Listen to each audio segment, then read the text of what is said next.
I'm not like anyone, I'm me.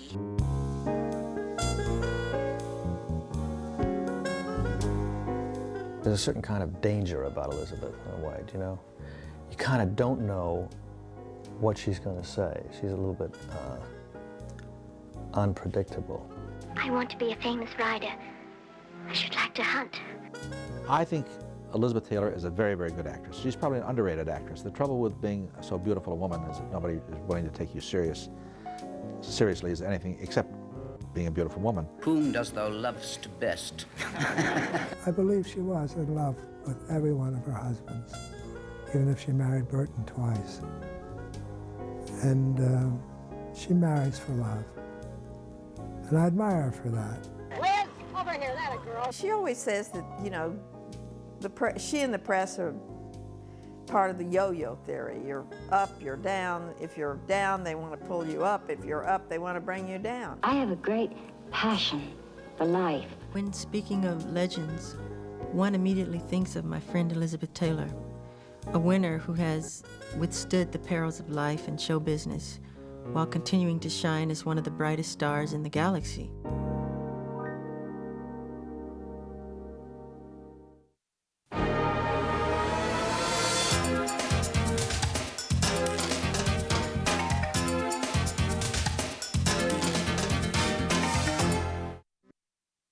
Elizabeth Rosamond Taylor was born in London on February 27, 1932. Her parents were expatriate Americans, her father Francis an art dealer, her mother Sarah a stage actress who once performed on Broadway. Elizabeth first performed in public at the age of 3 before Queen Elizabeth at a charity ball. Mesmerized by her first applause, she stood rooted on stage and took bow after bow. In 1939, with World War II about to break out, the Taylors moved to Los Angeles. It was the era of the child star, and 7-year-old Elizabeth, who had intensely blue, almost violet eyes, and an exotic set of double eyelashes, was quickly noticed. I think her mother appreciated early on that she had a rather extraordinary child. Elizabeth Taylor was very beautiful as a little girl, doll-like, and the mother was stopped on the street often, people to pay compliments to her. It wasn't long before a screen test at Universal was arranged. Elizabeth was quickly placed in a film, There's One Born Every Minute, with Carl Switzer, the child actor who played Alfalfa in The Little Rascals. The movie came and went without notice, and Universal didn't know what to do with the pretty youngster. There was a famous quote about them saying after seeing her on film that her eyes looked too mature, too old for a child. So after this one film, which was a B movie really, they dropped her option. And then shortly thereafter, she ended up at MGM, and they, of course, knew exactly what to do with her. It was the right studio at the right time for her. Unlike most of the other child stars at MGM, Elizabeth couldn't sing or dance. Her acting was questionable, and she didn't have dimples like Shirley Temple. But she was strikingly beautiful, almost disconcertingly so. In 1942, I was making 2 films really at the same time. One was called My Friend Flicker, and the other one was called Lassie Come Home. And this little girl was brought onto the set who was, I began laughing because she was so extraordinarily beautiful and a very mature face for a child. The most astonishing looking child I really have ever seen. Stardom came quickly for Elizabeth when she landed her first major role at the age of 12 in National Velvet. Tough and ambitious as well as pretty, Liz wanted the part so badly she had 2 teeth pulled in order to wear braces required for the role. The movie was a huge success, and Taylor an overnight sensation, winning rave reviews for her fervent performance, while captivating audiences with her half-girl, half-grown-up looks. The fact that she was so striking looking was sort of at odds with really her own personality, which was pretty always down to earth at that point. So if you watch a film like National Velvet, you see that enthusiasm for the horse and the enthusiasm for whatever is going on in the scene. You're really seeing what she was like at that time.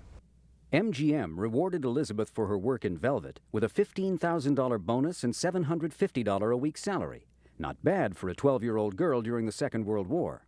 Fully a third of that salary went to Elizabeth's mom, who got her own weekly paycheck as Liz's full-time chaperone. Sarah Taylor had given up her own career as an actress, and she embraced the role of Elizabeth's stage mom, serving not just as chaperone, but publicity agent, manager, even acting coach.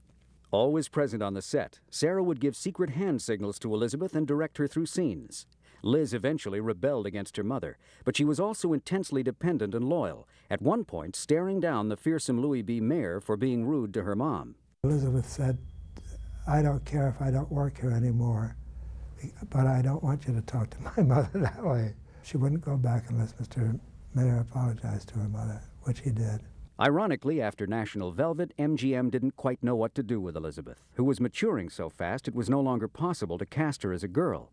And he held me so tight and kept saying he loved me. And all the time he went right on kissing me.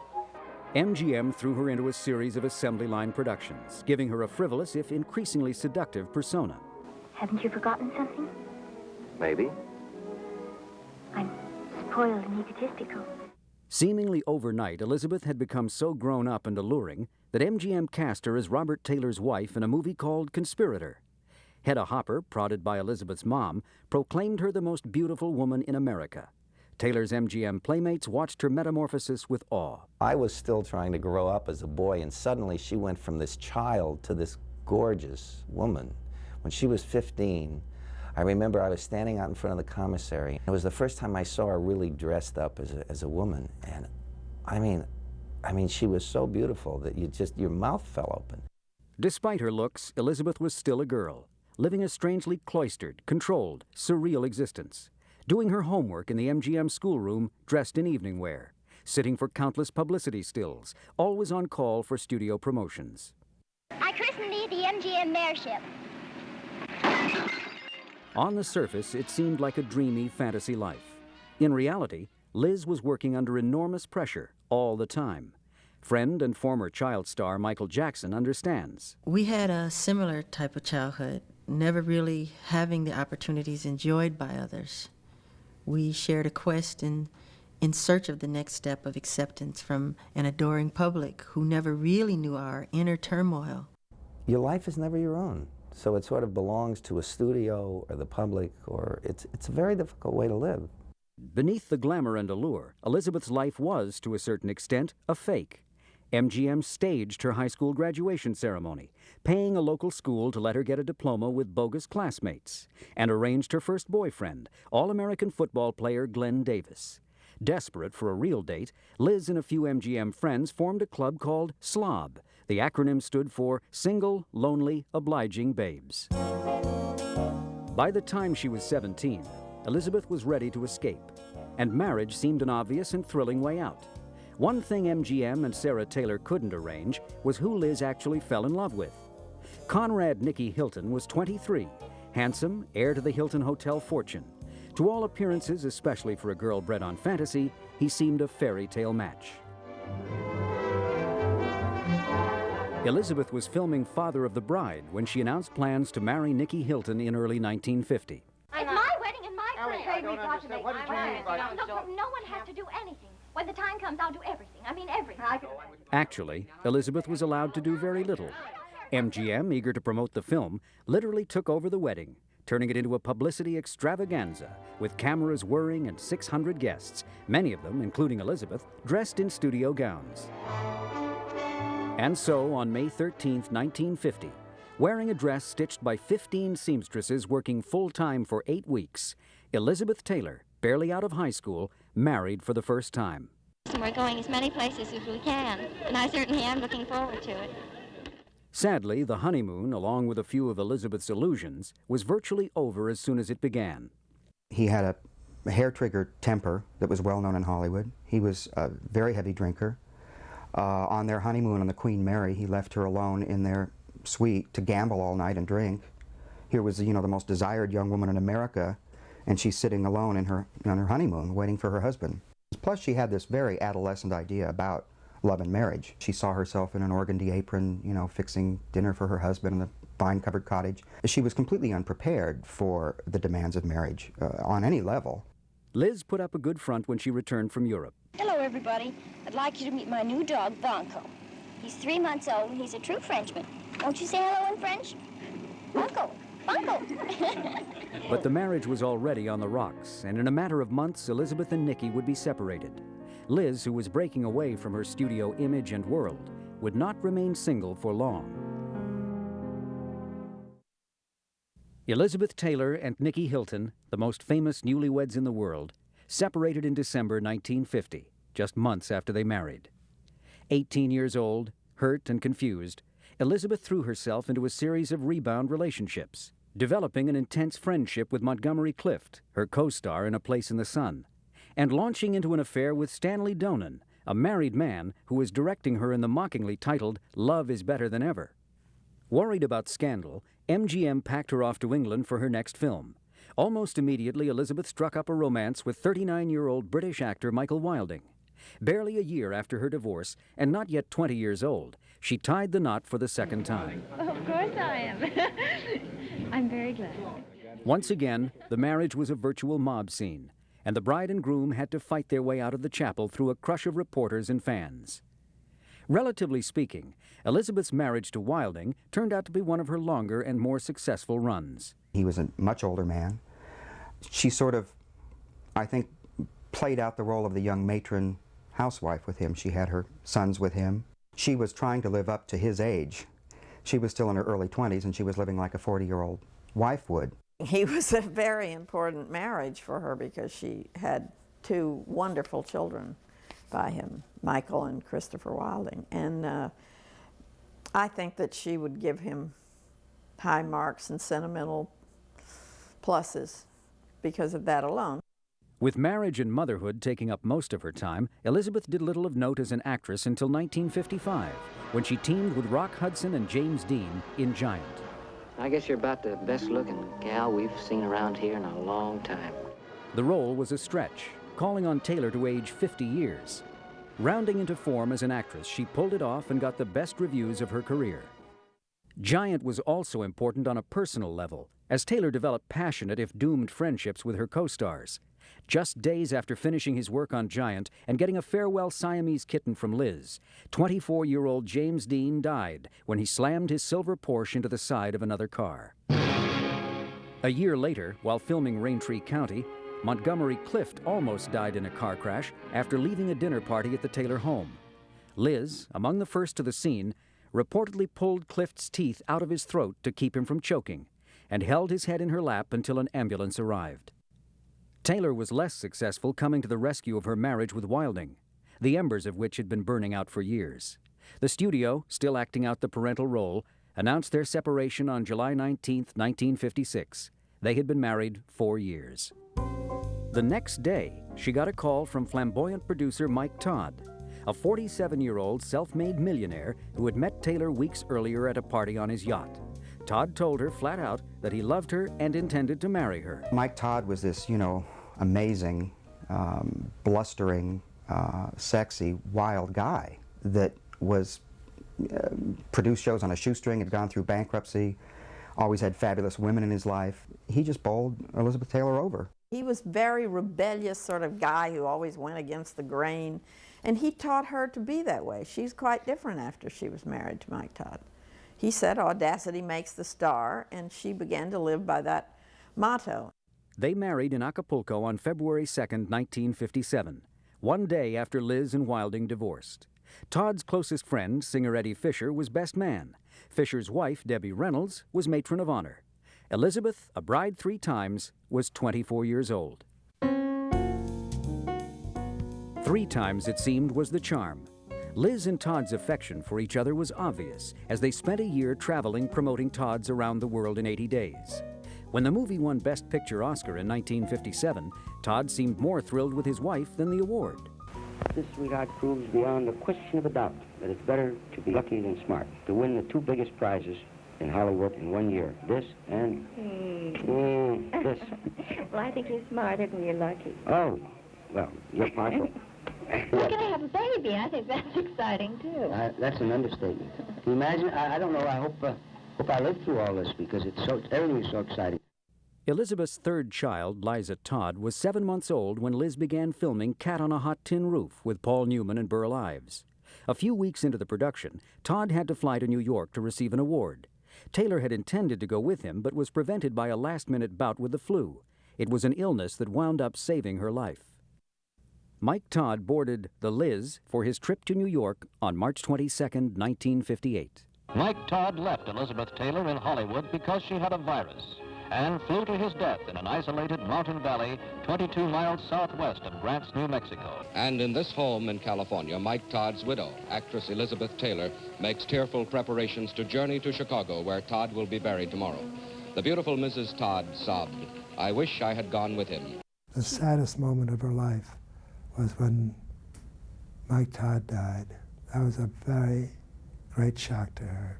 I was in the hospital visiting a friend of mine, and over the loudspeaker, I heard somebody say, "If there's a Sidney Gilleroff in the hospital, will you quickly go to Miss Taylor's home? It's urgent." And then I rushed there, only to find she was in a state of collapse. They couldn't leave her alone, and there was no point in putting a nurse with her, because she was sedated, and when she'd wake up, she'd start to scream.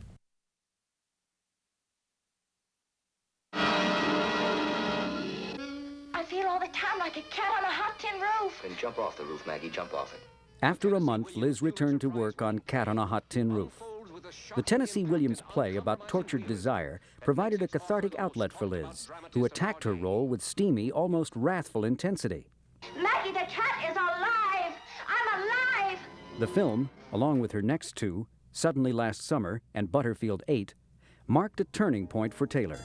A shift in her image from alluring niceness to honest, almost angry sensuality.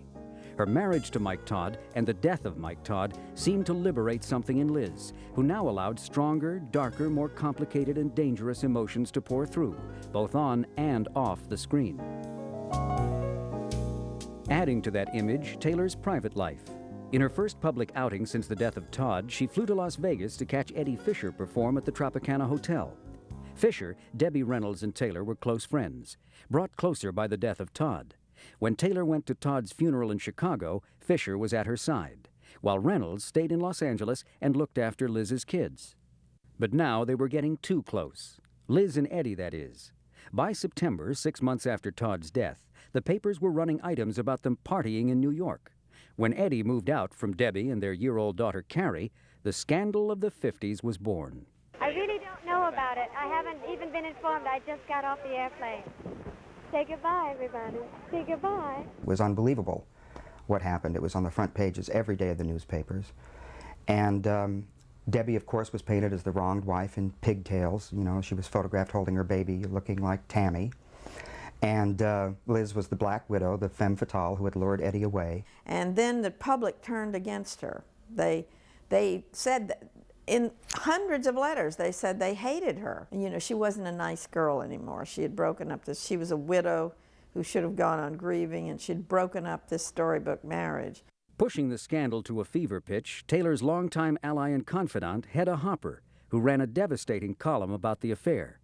"Mike's dead and I'm alive," Liz reportedly told Hedda. "What am I supposed to do? Sleep alone?" You got to understand that at that time, Hollywood was controlled by maybe 3 people.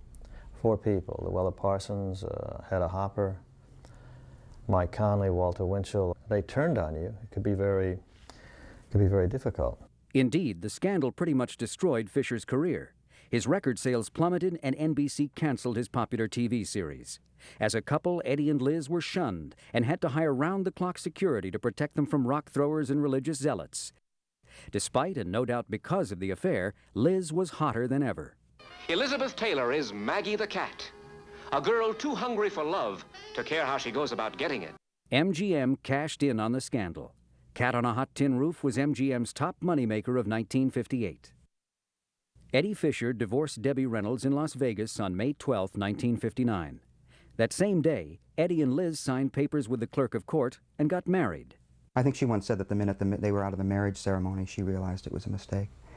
They got together for the wrong reasons. At the time, Elizabeth said, "I've never been happier.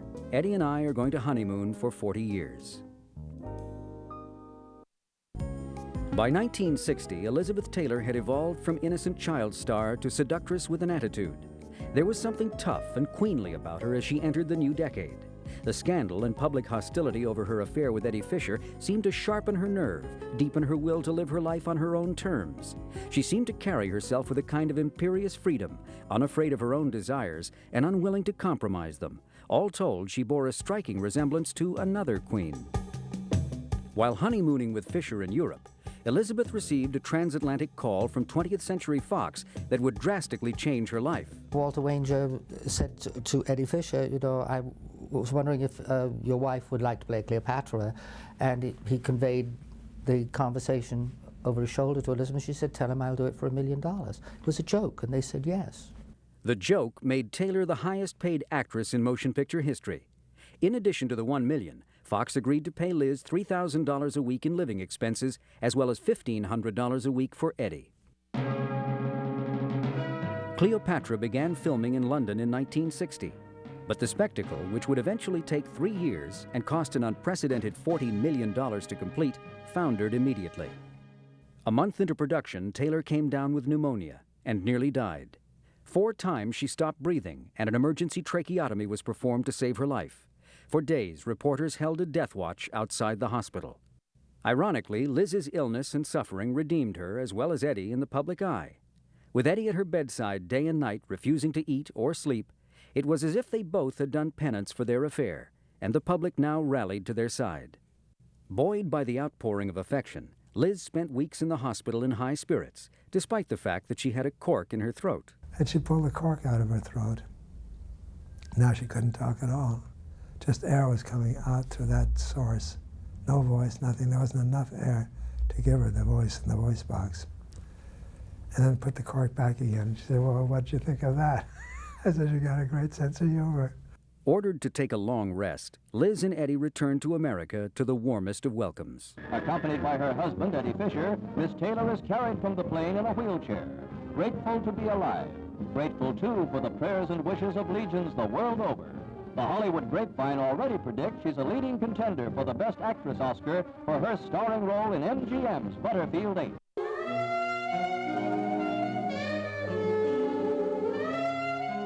The grapevine was right.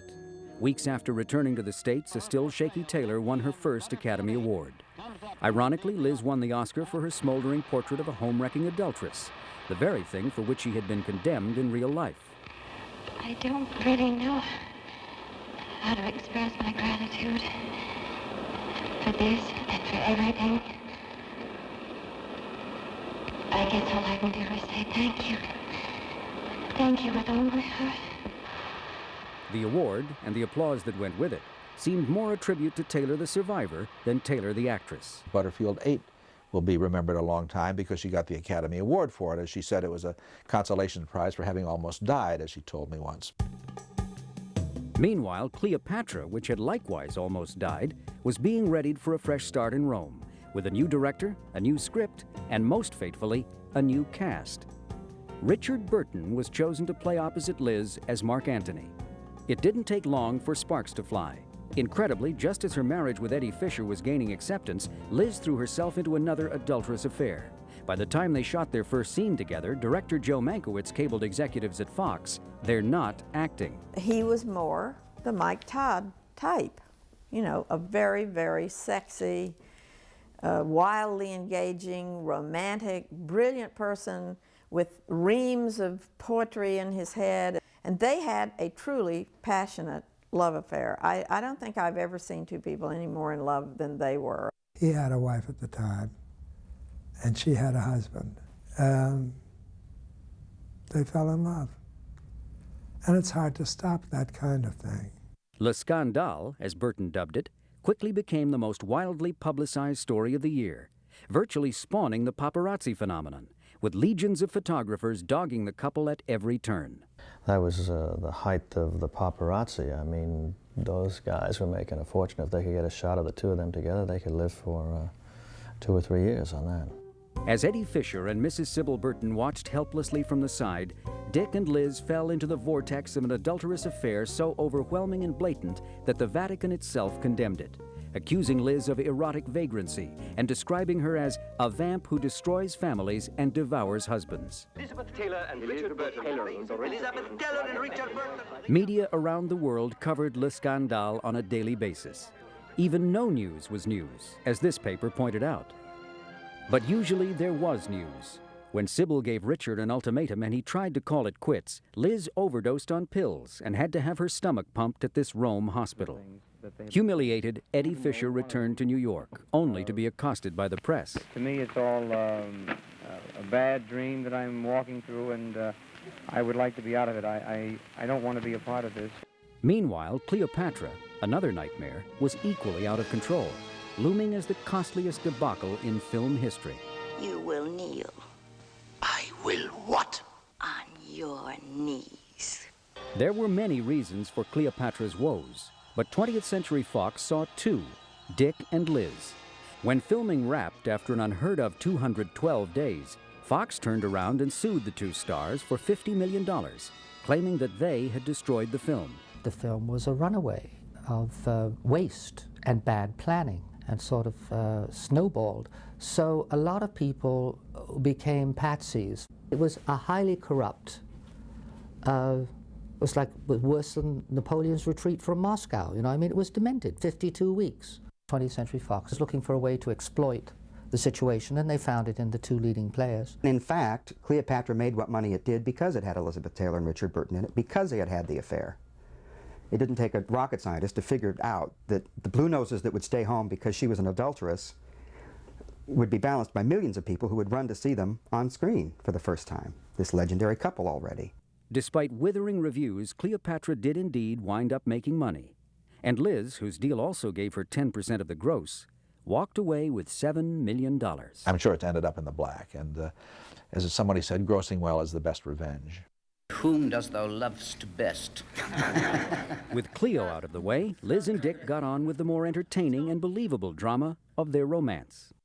Back in Vegas, Eddie Fisher was opening his nightclub act with a song called Cleo, the Nympho of the Nile. Liz filed for divorce. Sybil did likewise with Dick. And on March 15, 1964, Taylor and Burton were free to tie the knot. The fifth time for Liz in 14 years. "I'm so happy you can't believe it," she gushed. "This marriage will last forever." Just tell us how you feel, and we don't want to bother you too much.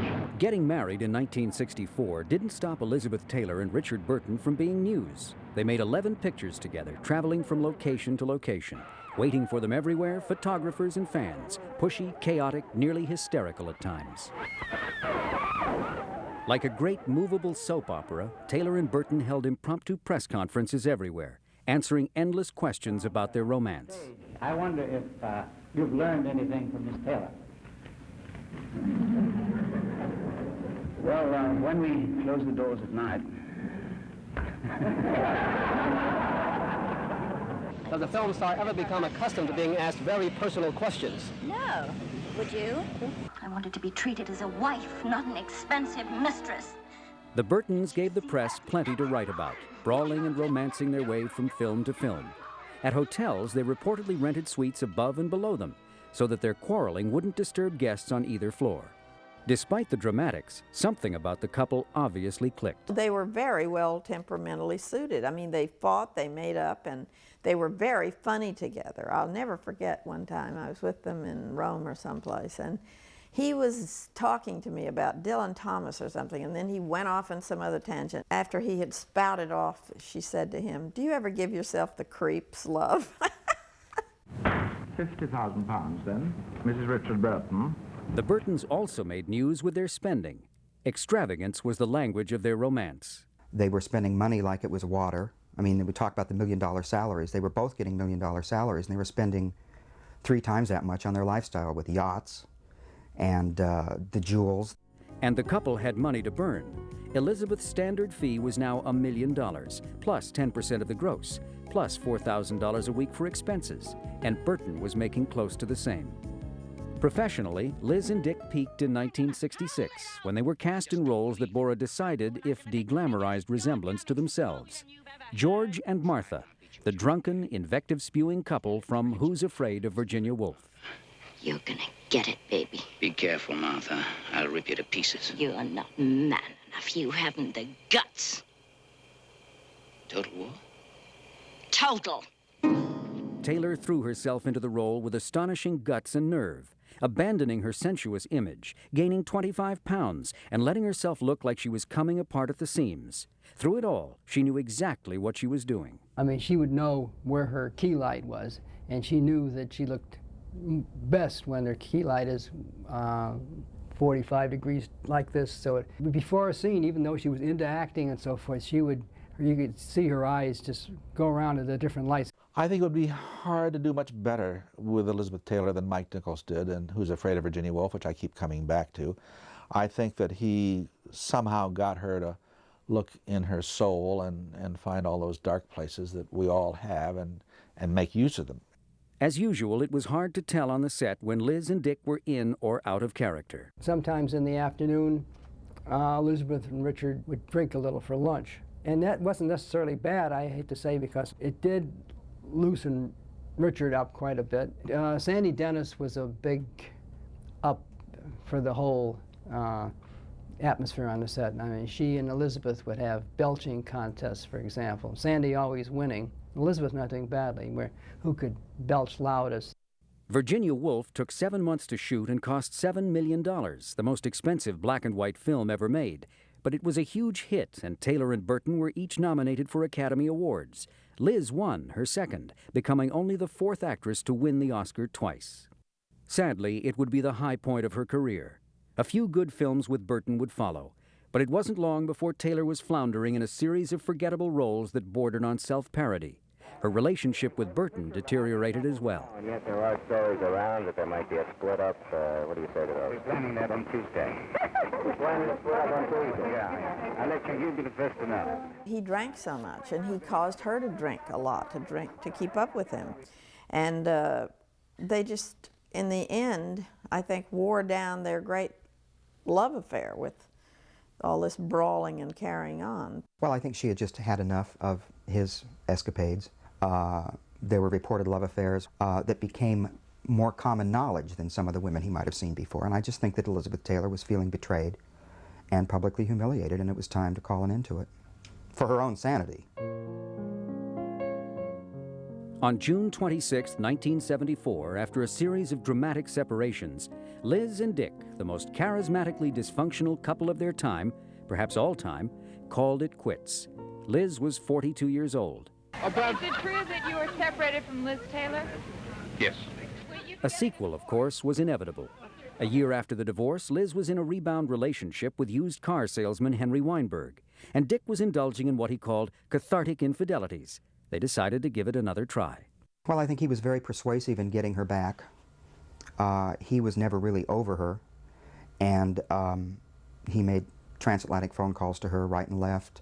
He did all the right things to win her over, and they remarried probably out of her insecurity and his need. Marriage number 2 took place on October 10, 1975, on a riverbank in Botswana. "We are stuck like chicken feathers to tar for lovely always," Liz vowed. The marriage lasted 4 months. Liz returned to Weinberg. Dick launched into another affair. Divorce number 2 took place on August 21, 1976. That same day, Burton married girlfriend Susan Hunt. For Taylor, it was the end of a 14-year romance, by far the longest and most passionate of her life.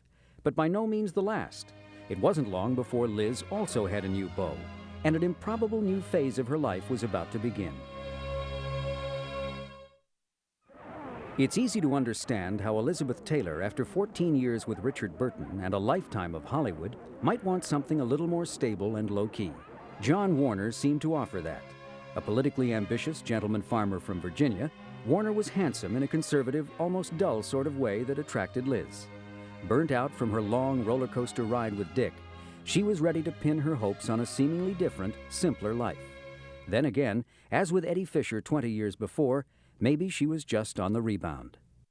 Elizabeth Taylor became Mrs. John Warner on December 4, 1976, her 7th trip to the altar. As always, she pronounced this marriage the one that would last, making arrangements to share a gravesite with her new man. When Warner announced his candidacy for Senate in 1978, Liz devoted herself to her husband's quest, campaigning ceaselessly, shaking so many hands that she popped 2 blood vessels in her wrist. She helped him. He became a national political figure because the public knows even today that he was the man who was married to her. She hated trying to be a politician's wife, but she was valiant. She worked hard for him. Too hard, as it turned out. Warner was already being referred to as Senator Elizabeth Taylor, and as her reward for helping him win the office, he banished her from Washington in hopes of developing an image of his own. This was more than Liz, who had lived her entire life in public, had bargained for. To be yanked off stage and given the quiet, lonely role of country housewife. The minute that he was in office, she was left alone, you know, hours and hours and hours and weeks alone on their farm while he was in Washington. And she ate and drank and got as big as a house. More shocking than her scandals or any of her sexually explosive roles, pictures like this showing Liz, who Warner nicknamed My Little Heifer, weighing 190 pounds. Liz herself was shocked, went on a radical diet, rescued her beauty, and then rescued her life, returning to center stage in a Broadway revival of The Little Foxes. The move did wonders for Liz, but created tensions with Warner. I'm very happy for my wife. Is this something you want to do for the next 20, 30 years? No. The answer is no to that. See you, John. We'll talk about it. It was also the end of the marriage to Warner, because here she was back in the limelight, back in show business, and she loved it. She had missed it. The Warners divorced in 1982. Single, Liz flirted with the possibility of getting back together with, you guessed it, Richard Burton, who was also single again. The two reunited in Noel Coward's private lives. Come and kiss me, darling, before your body rots. It was not a good experience. The production, which smacked of self-exploitation, got terrible reviews. And any fantasies Liz may have harbored about Burton were dashed when he remarried in the middle of the run. Knowing Elizabeth has provided me with many precious moments of relating to someone who knows and understands the loneliness of our business. It's really lonesome. 51, suddenly middle-aged, alone after 7 marriages, overwhelmed by a sense of personal failure, Liz hit bottom, numbing herself with painkillers and alcohol. She woke up one night on the floor of her house and didn't know how she'd gotten there. She was on the way to the bathroom. She knew she was a mess, but she didn't know how to cope with it. Roddy McDowell, one of her dearest friends still to this day, and her children confronted her. They said, "This has got to stop." So they left the room, and after an hour's thought, she decided to go into Betty Ford. I mean, she put the Betty Ford Center on the map. Taylor openly acknowledged her addictions and her stay at Betty Ford, the first major celebrity to do so. Recently, I have been ill, but now I am getting better. And I know that I will recover. Betty Ford was a turning point for Taylor. She had always been tough in terms of fame and her own desires, tough as a star. But now she was stronger and freer as a person, sober for the first time in decades, single and comfortable that way for the first time in her life. The death of an old friend was another turning point. Liz knew that Rock Hudson was sick, but she thought he had cancer. When Hudson revealed he was dying of AIDS, the most stigmatized disease of modern times, she flew to his side. And in his memory, became the world's most famous and effective AIDS activist. Indeed, the stories of mistreatment of persons with AIDS are often unbelievable and always unconscionable. When she took that on, that was not a very popular thing to do. When that started, she was advised by several people, don't get involved in that. Back off of that. Instead, Taylor's crusade became even more personal, especially when she learned her own daughter-in-law was HIV positive. The girl had been married to her son, Christopher. They weren't married anymore, but Elizabeth said to me, "Liz, this girl is like my own child, and she's the mother of 2 of my grandchildren. How can I do anything except everything I know to try to save her life?" She said, "I'm going to save her." To that end, Taylor made the disease a major focus, perhaps the major focus of her life, co-founding the American Foundation for AIDS Research, which has raised over $100 million in research funds, blasting Presidents Reagan and Bush, attending international conventions, and hosting countless fundraisers. Taylor found another, extremely lucrative use for her fame, launching a line of perfume in 1986 which she herself had created. Passion, I see, is catching. Passion, the one-word theme of her life, was spectacularly successful, along with subsequent scents like White Diamonds, grossing hundreds of millions of dollars and bringing Liz more money than she had ever made as an actress. How long can a woman hope to have passion? For as long as she lives. Good as her word, 56-year-old Liz put herself back on the cover of the tabloids with her new boyfriend, 37-year-old construction worker Larry Fortensky. The two met in group therapy at the Betty Ford Clinic, where Taylor had returned after a relapse in 1988.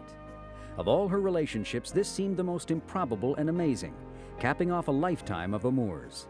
As always, Liz cared less about what people thought than about honoring her own feelings and desires. I think she still wants the white picket fence, the organdy apron that she envisioned with Nikki Hilton. I think in her heart, as she always did, feels this is the marriage that will last. I think this is probably the first adult relationship she's had where she was really totally sober.